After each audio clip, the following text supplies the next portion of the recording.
استاد صاحب آپ نے ودی مدی اور منی کا ذکر کیا تھا، یہ کیا چیزیں ہیں؟ ہاں، یہ پوچھ رہے ہیں کہ میں نے 3 چیزیں ذکر کی تھی، اپنا ودی مزی منی، یہ کیا چیزیں ہیں یہ ہمیں سمجھا دیں۔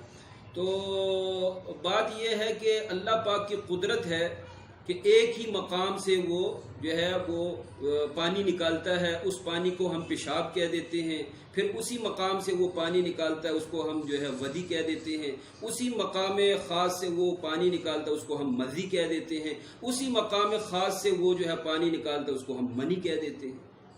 تو اب میں مختصر سا سمجھاؤں گا کہ یہ کیا چیزیں ہیں۔ پیشاب تو آپ سمجھتے ہی ہیں، اتنے تو آپ بچے نہیں ہیں کہ روٹی کو چوجی کہتے ہوں، پیشاب تو آپ سمجھتے ہی ہیں۔ تو دوسری جو چیز ہے وہ ہے ودی۔ ودی کا مطلب یہ ہوتا ہے کہ پیشاب کے جو قطرے مثانے کی نالی میں رہ جاتے ہیں، پیشاب کرتے ہیں، انسان پیشاب کرتا ہے، بعض لوگوں کے ساتھ یہ ہوتا ہے کہ پیشاب کے قطرے جو ہے مثانے کی نالی میں رہ جاتے ہیں، وہ بعد میں نکلتے ہیں، پیشاب کرنے کے بعد وہ نکلتے ہیں۔ تو ان قطروں کو جو ہے وہ جو بعد میں قطرے نکلتے ہیں ان کو کیا کہتے ہیں؟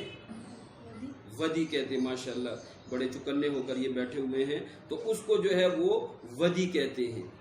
اور تیسری جو چیز ہے وہ ہے مزی۔ مزی یہ جو ہے یہ اپنا مزی اور منی میں ہم فرق کریں گے۔ تو مزی جو ہوتی ہے یہ گاڑھا پانی ہوتا ہے، عضو خاص سے نکلتا ہے، گاڑھا پانی ہوتا ہے، لیکن یہ اچھل کر نہیں نکلتا اور زیادہ مقدار میں بھی نہیں نکلتا۔ جبکہ منی جو ہوتی ہے یہ گاڑھا پانی ہوتا ہے اور زیادہ مقدار میں اچھل کر نکلتا ہے۔ تو یہ میں نے جو ہے چاروں میں فرق کر دیا۔ اب میں ان کا حکم بتاتا ہوں، چاروں کا حکم آپ کو بتاؤں گا، ان کا حکم کیا ہے۔ تو ان میں سے جو پہلی 3 چیزیں ہیں، پہلی 3 چیزیں کون سی ہیں؟ نہیں منی نہیں ہے۔ پہلی 3 چیزیں کون سی ہیں؟ پیشاب، ودی اور مدی۔ ہاں، پیشاب، ودی اور مزی۔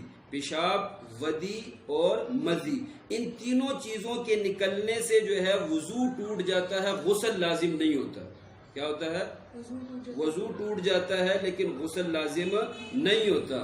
جبکہ جو چوتھی چیز ہے نا منی، جو زیادہ مقدار میں اور اچھل کر گاڑھا پانی نکلتا ہے، اس پانی کے نکلنے پر جو ہے وہ غسل لازم ہو جاتا ہے۔